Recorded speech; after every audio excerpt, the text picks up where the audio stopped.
So, mirrors are important. I don't know that there's been a single day since I've discovered mirrors where I've not looked in one at least once for the day.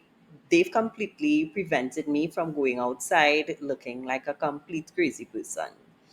But this poem is about what happens when mirrors become a little bit too important in our lives. And that takes me to quote number one. I'm doing very well for time, by the way.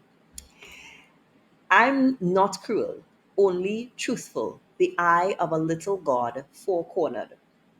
In this quote, as with across this entire poem, the mirror is personified. The mirror has the ability to speak, to describe itself, and in this quote, the mirror is describing itself as defensive. Well, not describing itself as defensive, it's being defensive. It is saying, I am just objective. I am being very neutral here. I'm not taking any sides. The mirror is also very self aware. The use of personification in this line reminds us that the mirror is simply reflecting what it has been shown. But on the other hand, with the use of that word God, it shows us that we are the ones that have made ourselves God-like because we have elevated our own position. We've elevated ourselves to the position where what we see in the mirror, what we see reflected, and these days is what we see reflected on this phone, is what is very important to us. It's what we're going to consult constantly. The second quote that I really like in this poem, and the one that I think is the best, one of the best quotes you could learn for this poem. Now I am a lake. A woman bends over me, searching my reaches for what she really is. As we know, a lake is a moving body of water, and therefore the mirror is saying that it is now not a hard surfaced mirror, but it's a lake. What it means is that this woman's image of herself, her reflection, is distorted.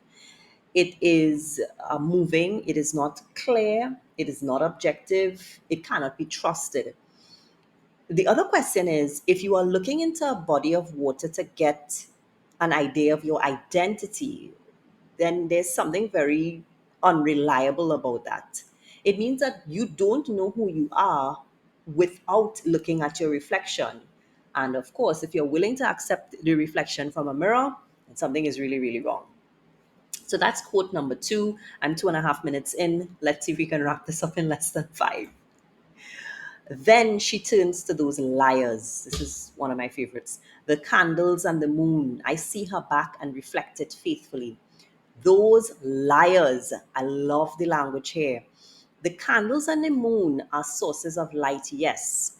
But have you ever thought about why restaurants give us dinner by candlelight or dinner by moonlight, as in to suggest romance? One of the reasons is that these sources of light tend to blur and tend to soften or erode or erase a little bit all of our imperfections. Everybody looks good by candlelight.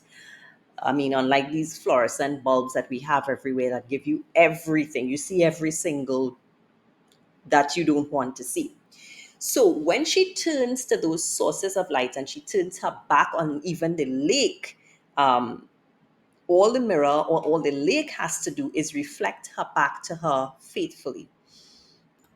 This has been a video where I did what I said I was going to do. What I said I was going to do was I was going to give you the top three quotes to learn for Sylvia Plath's mirror, and I did that. Now, what you are going to do is you are going to hit the subscribe button. You're going to like this video.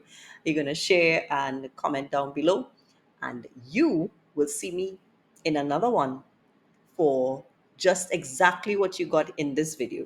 Three quotes, actually, the top three quotes to learn for Sylvia Plath's Mirror and every single other poem on that CSEC syllabus. Catch you in the next one. Bye for now.